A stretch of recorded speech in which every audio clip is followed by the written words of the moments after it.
Кстати, нужен совет. Панельный дом, стена очень тонкая, особенно через проем с розетки, короче, слышно, как храпит сосед.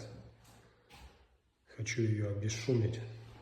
Понимаю, что есть варианты. Можно и не дышащим этим пенопластом, а можно гипсокартон с ватой. Но, соответственно, гипсокартон с ватой минимум 6 сантиметров стенки украдет, а комната и без того не очень большая. Кто что посоветует, чем лучше сделать. Буду рад всем советам.